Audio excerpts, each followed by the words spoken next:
Rejection হতেই পারে, না হওয়ার কোনো কারণ নাই। আমরা কিন্তু প্যান ইন্ডিয়া বেস কলেজ, আমাদের কলেজে লাইভ প্রজেক্ট আছে। এমবিএ তে কি আছে, তোমাকে কি করতে হবে, এই বিল্ডিংটা পুরোটাই কর্পোরেট হাউস। ম্যানেজমেন্ট লোকে পড়ে কেন? কেন এই কলেজে পড়বো?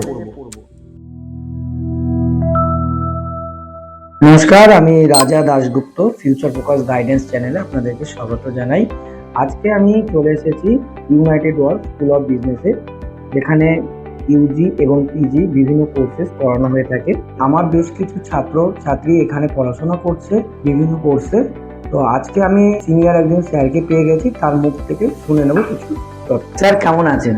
ভালো আছি, আপনি কেমন আছেন? আমি খুব ভালো আছি। আচ্ছা স্যার, এখানে যে ছাত্ররা এমবিএ পড়তে আসছে বা পড়ছে, তারা পড়ে এখান থেকে কি কি বেনিফিট পাচ্ছে?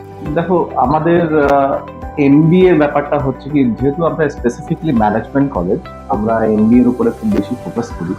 তো আমাদের যে স্টুডেন্টরা আছে এখান থেকে পড়ে আমাদেরকে যে যখন এই ফাইনাল প্লেসমেন্টের পরে একটা কর্পোরেট ভাইব যেটা হয়, সেটা ওরা কেমন করে হতে পারে, কিভাবে করতে পারে, ম্যানেজমেন্ট লোকে পড়ে কেন।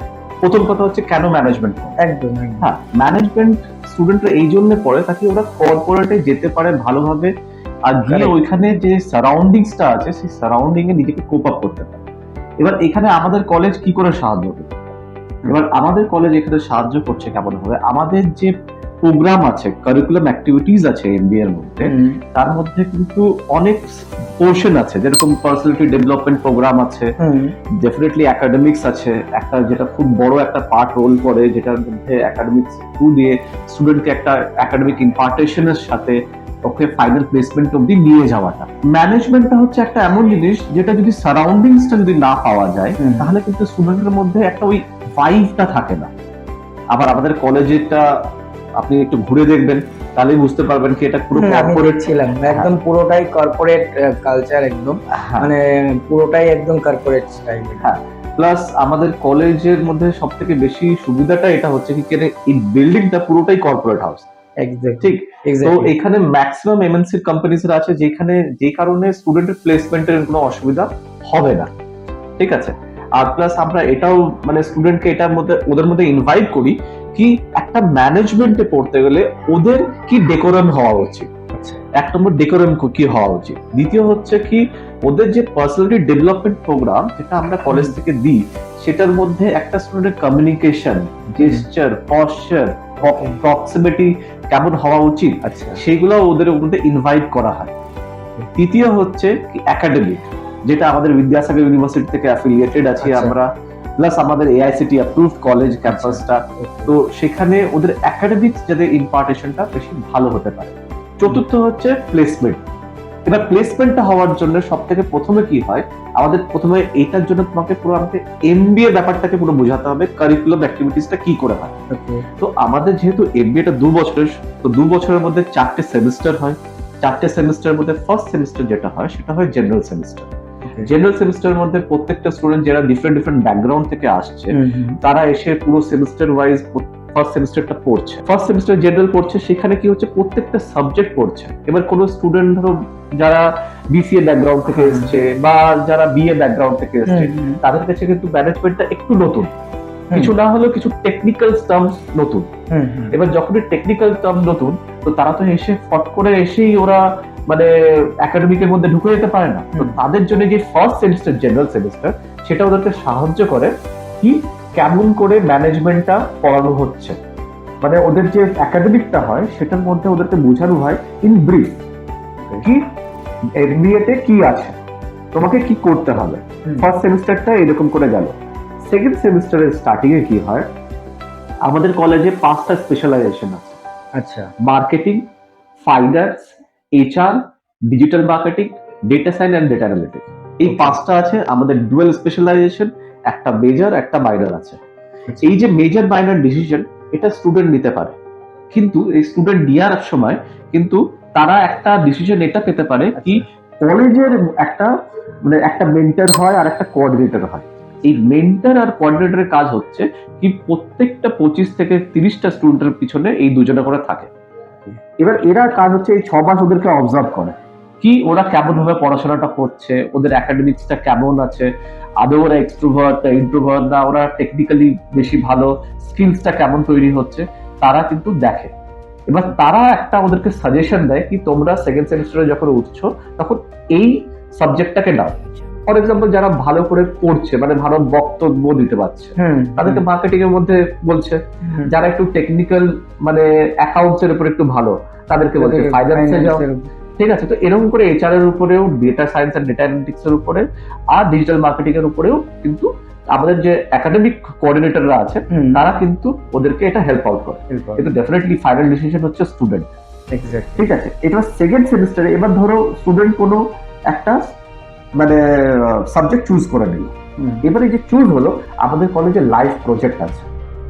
এই লাইভ প্রজেক্টটা কি করে স্টুডেন্টকে, কি ওকে 3 থেকে 15 দিনের জন্য একটা কোম্পানিতে পাঠানো হয়।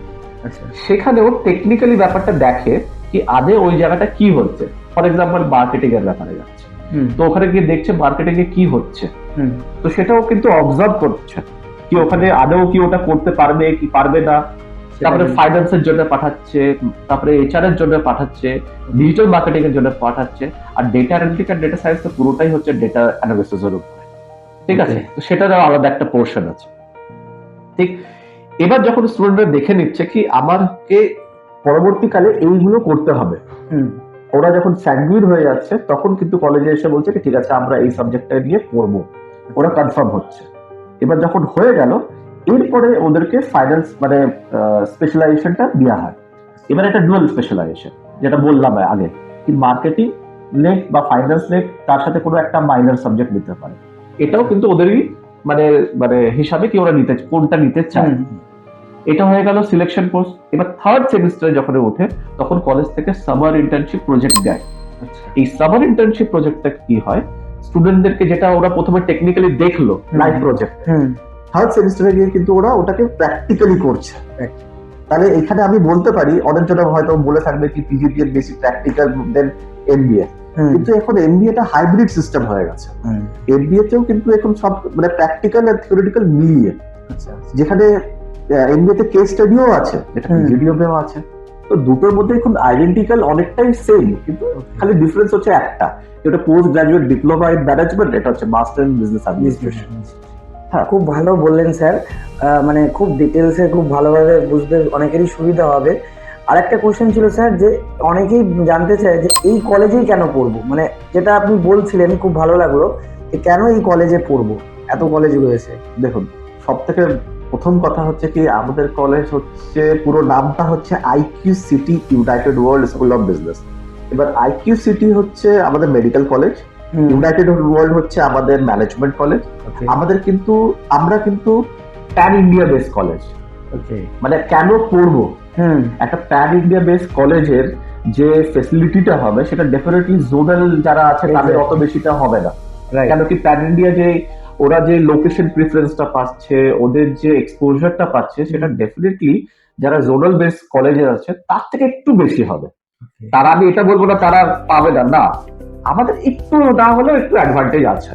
সেই জন্য আমরা প্যান ইন্ডিয়া বেস কলেজ, এটা হচ্ছে 1 নম্বর। দ্বিতীয় হচ্ছে যেহেতু এমবিএ আমরা ম্যানেজমেন্টের জন্য বি প্লাস ক্যাটাগরির মধ্যে আসি, তো স্পেসিফিকলি ম্যানেজমেন্ট কলেজ, তো ম্যানেজমেন্টের থেকে ভালো মানে যেহেতু আমরা 2009 থেকে আমাদের এস্টাবলিশমেন্ট আছে, 2009 থেকে টিল এখনো চলছি। আপনি যখন কিছু কিনতে যান কেন ব্র্যান্ডে যান, কিছু না কিছু কারণে তো ব্র্যান্ডে যান, কোয়ালিটির জন্য। কোয়ালিটি তো আমাদের 2009 থেকে এটা চলে আসছে, কোয়ালিটির উপরে আমরা বেশি ফোকাস করি স্টুডেন্টদের। এবার কোয়ালিটির উপরে ফোকাস করলেই স্টুডেন্টের প্লেসমেন্টে গিয়ে আমরা ভালো করে ওদেরকে অ্যাসুরেন্স দিতে পারি কি হ্যাঁ তুমি 100% কলেজ থেকে প্লেসমেন্ট পাবে। তো এই যে ব্যাপারটা আছে সেটা তো ডেফিনেটলি আছে। আরেকটা জিনিস আছে কি, আপনি মানি গ্রুপকে চিনবেন, মানি গ্রুপ হচ্ছে আমাদেরও একটা পোর্শন। এবার মানি গ্রুপটা নিজেই একটা বড় অনেক বড় গ্রুপ।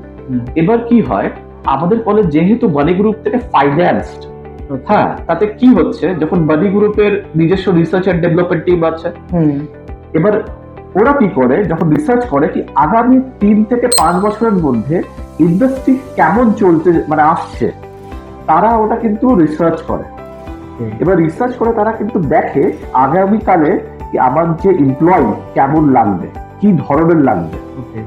যখন ওটা রিসার্চ করে দিল, এবার ওটা কিন্তু আমাদের কলেজকে ওটা এটা ইনফরমেশন শেয়ার করছে তাতে কি হচ্ছে, আমি আপনাকে বলেছিলাম হাইব্রিড আমাদের, হ্যাঁ হ্যাঁ এই জন্য হাইব্রিড, কারণ আমরা ওদের কাছ থেকে ফিডব্যাকটা নিয়ে আমাদের সিলেবাসটা এমন করেই তৈরি করি যাতে স্টুডেন্টরা আগামী 2 থেকে 5 বছরের মধ্যে রিজেকশনটা ফেস করে কোম্পানি থেকে। এটাই হচ্ছে সব থেকে বড় ইউএসপি আমাদের, কি কেন ইউনাইটেড ওয়ার্ল্ডকে স্টুডেন্টরা অ্যাজ এ ম্যানেজমেন্ট কলেজ বেশি প্রেফার করবে, আর কেন আমরা আলাদা। আমরা আলাদা এই কারণে কি আমরা যাতে স্টুডেন্টকে এমন ভাবেই তৈরি করি যাতে ওরা রিজেকশনটা ফেস করে, ওরা ইন্ডাস্ট্রি ওরিয়েন্টেড হয়। এবার আপনার কাছে আর আমার কাছে যদি নলেজ থাকে তাহলে ডেফিনেটলি আমি এটা ভেবেই যাব কি আমি ওখান থেকে রিজেকশন হবো না। রিজেকশন হতেই পারে, না হওয়ার কোনো কারণ নাই, কিন্তু চান্সেস অফ মানে পার্সেন্টেজটা তো আবার কমে যাবে। তো ওটার জন্য সব থেকে মানে আমার তরফ থেকে বলবো কি সব থেকে বেস্ট হচ্ছে ম্যানেজমেন্ট কলেজের দিক দিয়ে United world school of business. আচ্ছা স্যার, আরেকটা খুব ইম্পর্টেন্ট কোশ্চেন, সেটা হচ্ছে যে অনেকের মধ্যে এটা জানার আগ্রহ থাকে যে এখানে যে আমি ভর্তি হবো বা এখানে পড়াশোনা করবো, স্কলারশিপ কি কি ফ্যাসিলিটি আছে বা স্টুডেন্ট ক্রেডিট কার্ড লোন এই ফ্যাসিলিটিটা আমরা এখান থেকে পাবো? হ্যাঁ, এটা একটা ইম্পর্টেন্ট কোশ্চেন। আমাদের college AICTE approved, UGC approved আছে। তো গভর্নমেন্টের যে কটা স্কলারশিপ আছে সব অ্যাভেলেবেল আছে, স্টুডেন্ট পেতে পারে। হ্যাঁ ডেফিনেটলি স্টুডেন্টের একটা ক্রাইটেরিয়া আছে, ক্রাইটেরিয়াটা একটু বলে দিলে আর একটু বেশি সুবিধা হবে। ক্রাইটেরিয়া হচ্ছে কি 10-12 গ্রাজুয়েশনে যদি 60% হয় তাহলে সেই স্কলারশিপটা অ্যাভেলেবল করতে পারবে, যদি কোনোটা ইয়ার গ্যাপিং যদি না হয়। আচ্ছা, এবার ইয়ার গ্যাপিংটা যদি হয় তাহলে সেই ক্ষেত্রে সব স্কলারশিপ হবে না। যেরকম এমবিএ এর ক্ষেত্রে আছে, যদি ইয়ার গ্যাপিং না থাকে 60% অল থ্রু থাকে তাহলে 1,20,000 অব্দিও পেতে পারে। ঠিক আছে, এটা হচ্ছে গভর্নমেন্টের যে যে স্কলারশিপ আছে। প্লাস আমাদের যেহেতু লোন ডিপার্টমেন্ট আমাদের আলাদা করে আছে কলেজে, সেই লোন ডিপার্টমেন্ট স্পেসিফিকলি লোন স্টুডেন্টদের ডেডিকেটেড হয়ে কাজ করে। আর স্টুডেন্টকে এদিকে ওদিকে ছুটতে হবে না, কলেজে খালি ডকুমেন্ট দেবে, স্টুডেন্ট ক্রেডিট কার্ড হোক বা বাইরের স্টুডেন্ট যদি হয় তারা বিদ্যালক্ষ্মী পোর্টাল দিয়ে অ্যাপ্লাই করতে হোক, এটা কলেজ থেকেই করে দেবে। মানে 100% যদি ডকুমেন্ট ঠিক থাকে কলেজ 100% লোন অ্যাসুরেন্স করে দেবে। তার মানে লোন পেতে এখান থেকে কোনো অসুবিধা হবে মানে পুরোটা এটা তারা এইখান থেকে লোনের হেল্পটা পাবে একদম। আচ্ছা স্যার, আরেকটা লাস্ট কোশ্চেন আমার, সেটা হচ্ছে যে আমাদের যে কাউন্সিলিং এর মাধ্যম দিয়ে মানে আমরা যে কাউন্সিলিং করছি স্টুডেন্টদেরকে, তার মাধ্যম দিয়ে আপনাদের এখানে যে আসছে ভর্তি হচ্ছে, সেটার ফলে আপনাদের কলেজ কতটা উপকৃত হচ্ছে বা কিভাবে উপকৃত হচ্ছে? এই ব্যাপারটা হচ্ছে বোথ সাইডই ব্যাপার, মানে আপনি যেরকম উপকার আমিও মানে কলেজও সেইভাবে উপকৃত হচ্ছে। হ্যাঁ দেখুন, আপনার মতো যারা একাডেমিশিয়ান আছেন, একাডেমিক কাউন্সিলররা যারা আছেন, ভালো করে মানে আপনারা যে স্টুডেন্ট গুলোকে আপনারা কাউন্সিলিং করে আমাদের কলেজে নিয়ে আসছেন, ডেফিনেটলি একটা পজিশন ভেবে আপনারা নিয়ে আসছেন। এবার এখানে স্টুডেন্টরা যখন আসছে তারা এটা ভেবেই আসছে কি হ্যাঁ তাদের লেভেলে ওই কলেজটাকে পাচ্ছে আপনাদের থ্রু দিয়ে, তাতে কলেজেরও একটা ব্র্যান্ড রেপুটেশন বাড়ছে, কি যখন ওরা প্লেসমেন্টের একটা বড় কোম্পানিতে যাচ্ছে, হ্যাঁ সেখানে কলেজেরও একটা উপকৃত হচ্ছে, তাহলে কি হচ্ছে এটা ব্র্যান্ড। তো এটা বোথ সাইডেই আমাদের বেনিফিশিয়াল। তো সেখান থেকে আমি ডেফিনেটলি বলবো আপনার থ্রু দিয়ে আসলে কলেজও বেনিফিটেড হয়। Thank you sir, thank you.